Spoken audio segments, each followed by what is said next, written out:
Hello dear students, मेरा नाम है इंद्रजीत सिंह और हम मिल रहे हैं हमारे अपने चैनल साउथ सिटी पीसीएमबी पर। साउथ सिटी पीसीएमबी पर हम कर रहे हैं फिजिक्स, केमिस्ट्री, मैथ्स और बायोलॉजी की ईयर लॉन्ग लेक्चर सीरीज, साथ ही साथ नीट और जेईई के पीवाईक्यूज। फिजिक्स में हम नीट के पीवाईक्यूज कर रहे थे, पूरा कोर्स हम कंप्लीट कर चुके हैं। आज नीट के पीवाईक्यूज की सीरीज में वर्क एनर्जी पावर के कुछ चुनिंदा क्वेश्चंस की बारी है, जिन क्वेश्चंस को कराकर हम आपको ये बताएंगे कि आपने जो अपने बोर्ड एग्जामिनेशंस में स्कूल लेवल पे पढ़ाई की है उसको ही ध्यान में रखते हुए बहुत एक्यूरेसी से अपने नीट के क्वेश्चंस किए जा सकते हैं और उस पर कुछ एक्स्ट्रा किसी सफिशिएंट सपोर्टिव मटेरियल की आवश्यकता नहीं, जितना पढ़ते हैं उतने से सब हो जाता है। चलिए नीट के पीवाईक्यूज में वर्क एनर्जी पावर का पहला क्वेश्चन देखें। नीट 2016 डिफिकल्ट पेपर माना जाता है आज तक का।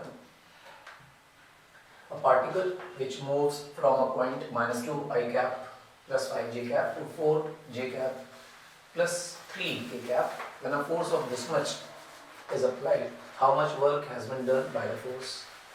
आप जानते हैं कि फोर्स कांस्टेंट दिखाई गई है, तो कांस्टेंट फोर्स के लिए जो टोटल वर्क होता है वो F डॉट D होता है, जहां पर D वेक्टर का मतलब होता है डिस्प्लेसमेंट वेक्टर और डिस्प्लेसमेंट वेक्टर का मतलब होता है final position minus initial position.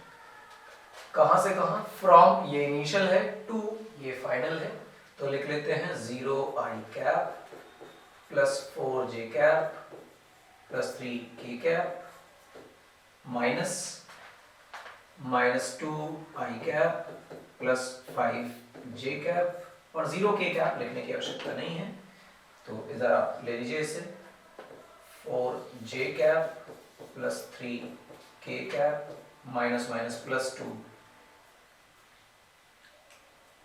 I cap और plus minus minus 5 j cap. तो आपके लिए ये हो गया बेटा 2 I कैप और minus 1 j cap plus 3 k cap. ठीक है, फोर्स के बारे में आपको मालूम ही है, तो वर्क का फॉर्मूला बनेगा F डॉट D। फोर्स है 0 4 I cap plus 3 j cap plus 0 k cap, dot करिए किससे? जो डिस्प्लेसमेंट आया है that is 2 I cap minus 1 j cap plus 3 k cap. I से I का, J से J का, K से K का, डॉट की प्रक्रिया यही 2 और 4 8, 3 और 1 माइनस 3 और 0 तो 0 ही है, that is 5 joule. C option correct है। और वर्किंग का है, शो करने में टाइम लगता है, अदरवाइज छोटा है क्वेश्चन, आसान है। अगला सवाल देखें। एक बुलेट 10 ग्राम्स की है, एक राइफल को लीव करती है, initial velocity 1000 metre per second है और अर्थ पे स्ट्राइक करती है at the same level with a velocity of 500 metre per second. The work done in joule for overcoming the resistance of air will be. तो इसमें air के resistance का जो फोर्स है उसके बारे में कोई जानकारी नहीं दी है। तो जब भी कभी आपको फोर्स की जानकारी ना दे और वर्क डन पूछे तो आपके दिमाग में पार्टिकल की स्पीड जरूर होनी चाहिए। पार्टिकल की स्पीड होने से फायदा ये है कि आप वर्क एनर्जी थ्योरम का इस्तेमाल कर सकते हैं। तो जो वर्क एनर्जी थ्योरम है वो आपको 11th क्लास में धूम धड़ाके से पढ़ाई जाती है और बहुत फंडामेंटल लेवल पे सवाल इसका ये आता है कि जितने भी वर्क हैं वो सब चेंज इन काइनेटिक एनर्जी के बराबर होंगे, यानी final kinetic energy minus initial kinetic energy same level पर आकर गिर रही है, यानी ग्रेविटी का वर्क 0 हो गया क्योंकि डिस्प्लेसमेंट 0। एयर ड्रैग का वर्क ही बचा, तुम्हारे पास बस दो ही वर्क है, एक ग्रेविटी का और एयर ड्रैग का। ग्रेविटी का वर्क तुमने 0 कर दिया, एयर ड्रैग देख लेते हैं 1/2, मास 10/1000, फाइनल वेलोसिटी 500 का स्क्वायर, इनिशियल वेलोसिटी 1000 का स्क्वायर। जस्ट सॉल्व इट, आपके पास आंसर आ जाएगा, कोई बड़ी बात नहीं। फिर भी अगर आपकी इच्छा इसको करने की है तो आप इसको काट दीजिए, 1/200 बचेगा। आप इसको 25 करके 4 0 लगा लें और इसको 1 करके 6 0 लगा लें, तो ये कितना ध्यान से देखो, ये है 250,000 और ये है 1000,000। ओके,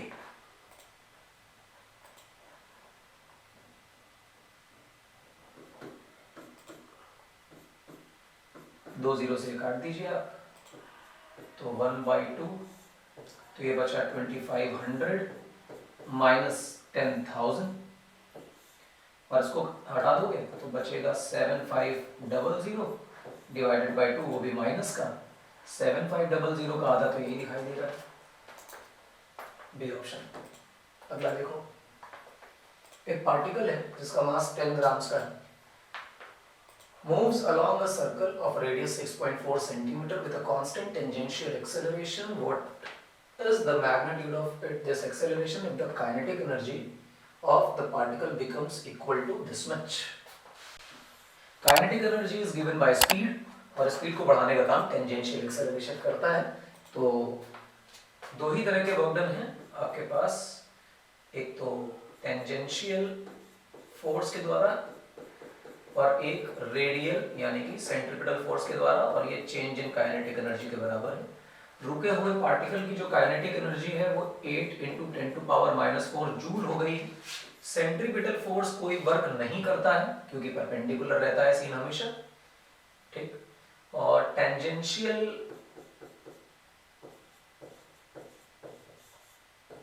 फोर्स का जो वर्क है वो इतना आ रहा है। तो आपने क्या निकाल लिया, टेंजेंशियल फोर्स का वर्क, ठीक है, अच्छी बात है। अब क्या कर सकते हैं कि जो काइनेटिक एनर्जी है वो कितनी देर में, 2 रेवोल्यूशन खत्म होने के बाद, ऐसा हुआ है, 2 रेवोल्यूशन खत्म होने के बाद ये काइनेटिक एनर्जी गेन की गई। सबसे पहले तो आपने ये निकाल लिया, 2 रेवोल्यूशन खत्म होना। अब आप ध्यान से सुनिएगा कि जो टेंजेंशियल एक्सेलरेशन होता है वो अल्फा × r होता है। Radius is fixed, alpha is also fixed, ठीक है ना, तभी तो कांस्टेंट हुआ टेंजेंशियल एक्सेलरेशन, अदरवाइज तो हो नहीं सकता, कांस्टेंट वैल्यू दी हुई है। अब अगर एक्सेलरेशन कांस्टेंट है तो फोर्स भी कांस्टेंट होगा, और 2 रेवोल्यूशन हुए हैं, 2 रेवोल्यूशन का मतलब 2πr का डिस्टेंस हो गया और इनटू 2 टाइम्स का डिस्टेंस हो गया। ये 2 टाइम्स का डिस्टेंस 2πr से, ये डिस्प्लेसमेंट है, एकदम नॉर्मल सी बात है। और फिर अगर तुम फोर्स लिखना चाहो तो फोर्स के बारे में तुम चर्चा कर सकते हो कि वो कुछ F है, और F की जगह लिख सकते हो मास जो कि 10 ग्राम है, 1000 से डिवाइड कर लो, किलोग्राम में कन्वर्ट हो गई, इनटू टेंजेंशियल एक्सेलरेशन। ये चीज वर्क के बराबर है। वर्क जो है वो 8 × 10⁻⁴ है।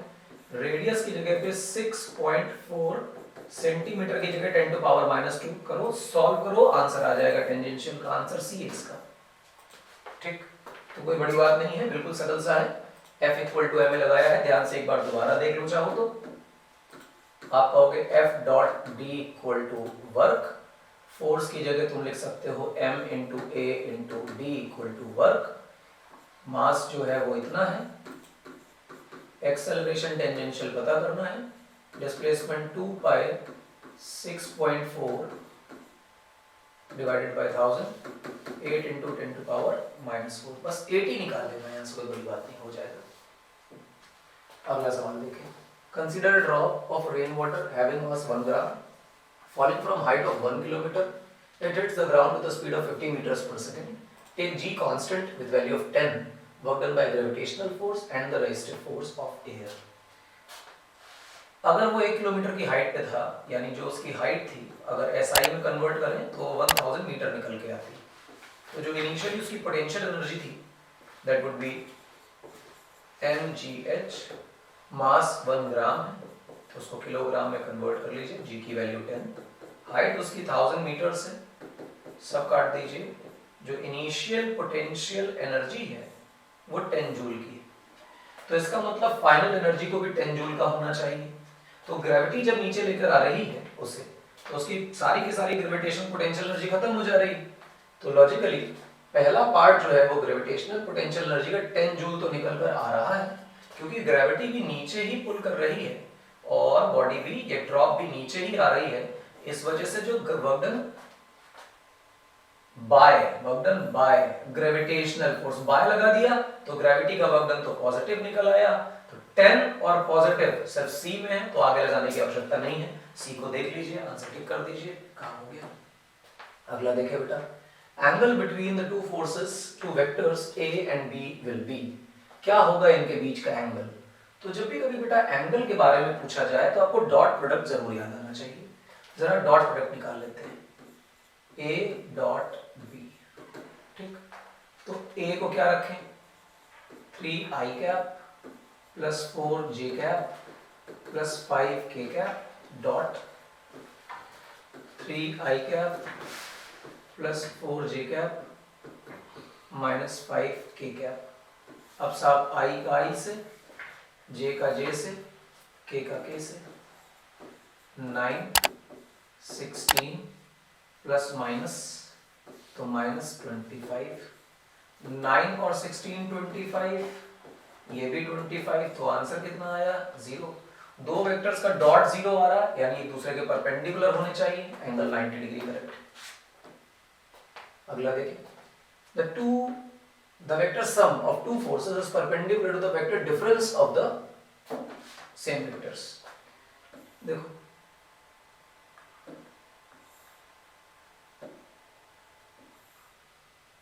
ध्यान से देखना बेटा, वेक्टर सम ये होगा और वेक्टर डिफरेंस ये होगा। तुम कहोगे ऐसा कैसे, तो मान लेते हैं कि ये a है ये b, तो लॉजिकली ये माइनस b, तो ये चीज a प्लस b निकलेगी और ये चीज a माइनस b निकलेगी। जरा इन सबको मिला लो, इसको अगर हम शिफ्ट करके यहां ले जाएं तो ये एक ही शर्त पर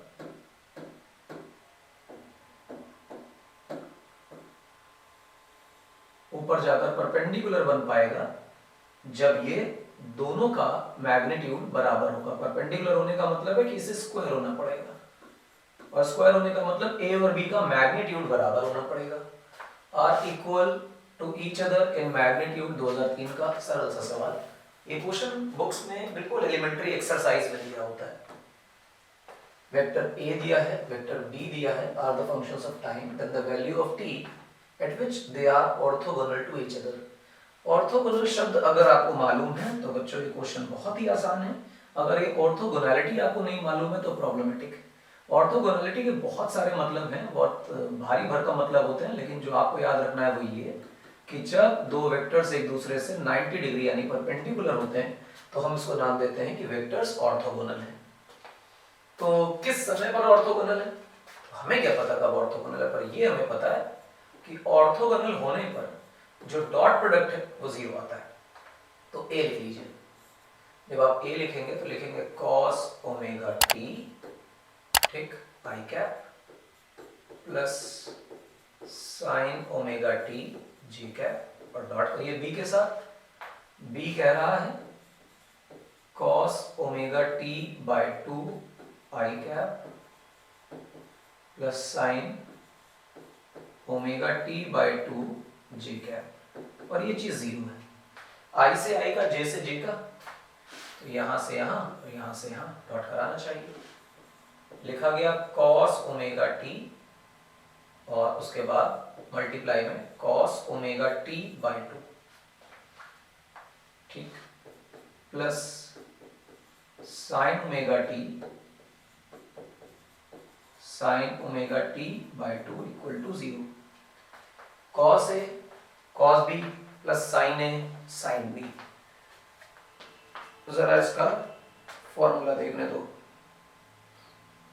cos a cos b plus sine a sine b।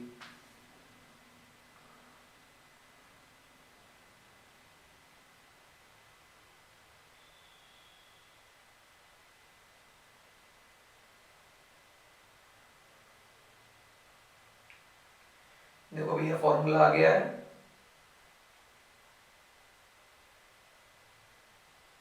cos a cos b plus sine a sine b। ये cos a माइनस b का फॉर्मूला है, तो चीट कर लीजिए।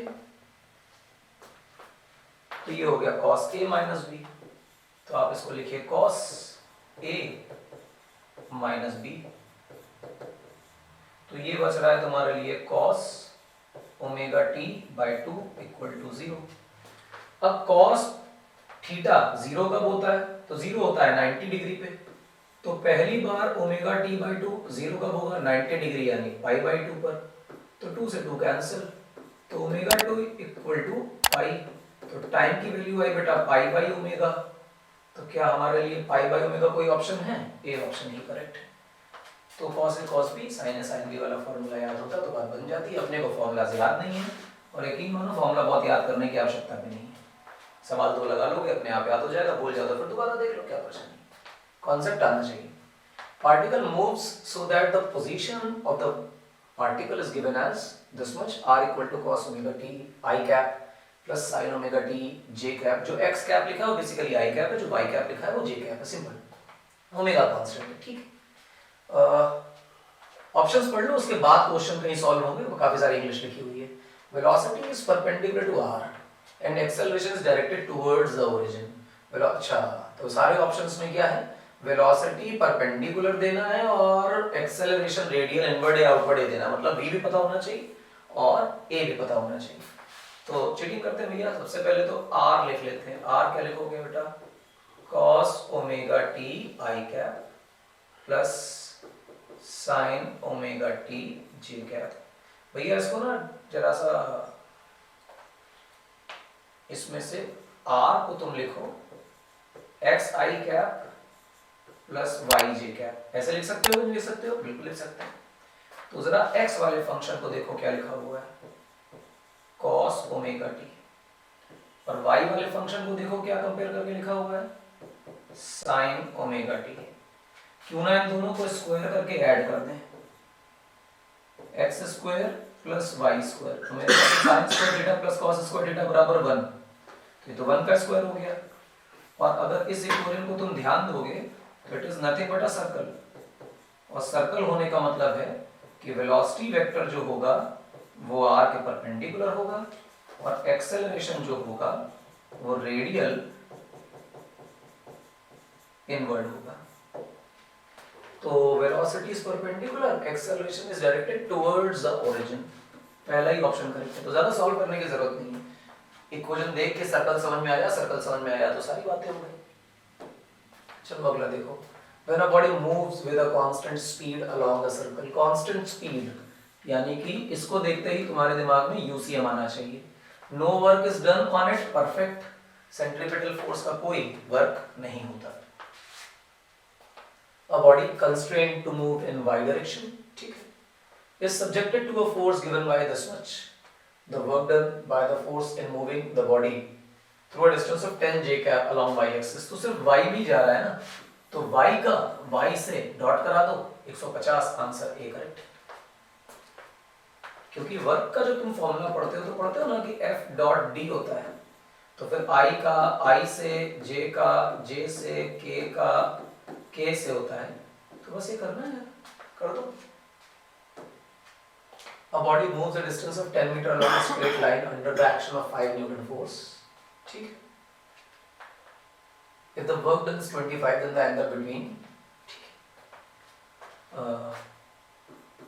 F d cos theta equal to work, तो work upon F into d equal to cos theta। Work कितना किया गया 25, फोर्स कितनी है 10, और ये कितना है,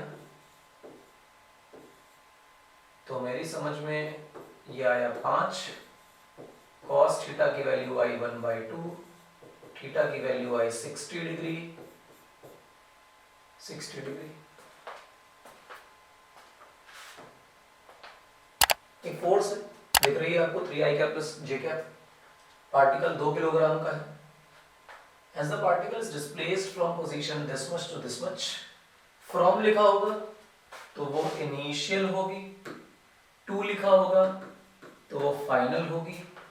तो वर्क पूछ रहा है, वर्क के लिए पहले डेल्टा आर यानी डिस्प्लेसमेंट तो निकाल लो, तो फाइनल है 4i cap plus 3j cap minus k cap, initial है 2i कैप और 1k कैप, 4 में से 2 जाएगा 2 बचेगा, j का तो कुछ भी नहीं हुआ और k हो गया माइनस 2k कैप।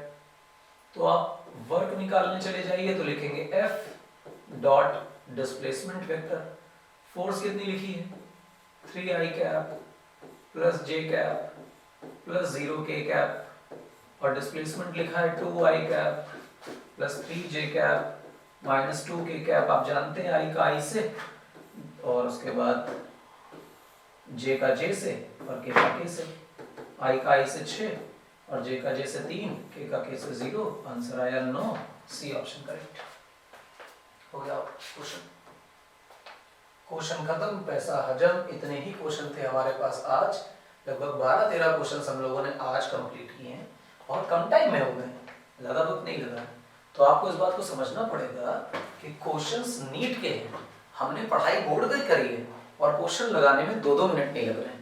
और यकीन मानो ये क्वेश्चन छांट के सरल नहीं उठाए, आसान नहीं उठाए, रैंडम क्वेश्चन है जो किसी भी ईयर में आए। 2016 के 3 क्वेश्चन आज के पेपर में थे जो अभी तक का सबसे डिफिकल्ट पेपर माना जाता है नीट का, और वो लगाने में भी हम लोगों को 2 मिनट से ऊपर नहीं लगे। कोई ऐसा कॉन्सेप्ट नहीं बताया है जो बहुत हाई लेवल का हो या फिर बोर्ड के एग्जाम में ना बताया जाता हो। हम अपने स्कूल एग्जामिनेशंस में, अपने स्कूल लेवल की पढ़ाई में जो कुछ पढ़ते हैं उनसे ही ये कंपटीशन निकल सकते हैं। अपनी भ्रांतियों को निकाल दें, हम जो पढ़ते हैं उससे सब होता है। आप सभी पीसीएमबी को फॉलो करें, जो आप पढ़ते हैं उसका एप्लीकेशन हम सिखाते हैं कि कैसे किसी भी कंपटीशन में अपनी पढ़ाई काम आती है। साउथ सिटी पीसीएमबी को फुल फ्लेजेडली फॉलो करिए, आपको सीखने को मिलेगा बहुत कुछ, और ऐसा कि जितना सीखा है उससे बहुत कुछ कर पाएंगे। बहुत ज़्यादा इकट्ठा नहीं करना है, अपने टूल्स को सही तरह से इस्तेमाल करना है। मिलेंगे अगले लेक्चर में, ऐसे ही कॉम्पैक्ट लेक्चर होगा, 12-13 क्वेश्चंस लेके आएंगे और आपके अपने स्कूल लेवल की पढ़ाई से ही नीट के क्वेश्चंस सॉल्व कराएंगे। अगले लेक्चर में मिलेंगे, तब तक पढ़ते रहिए।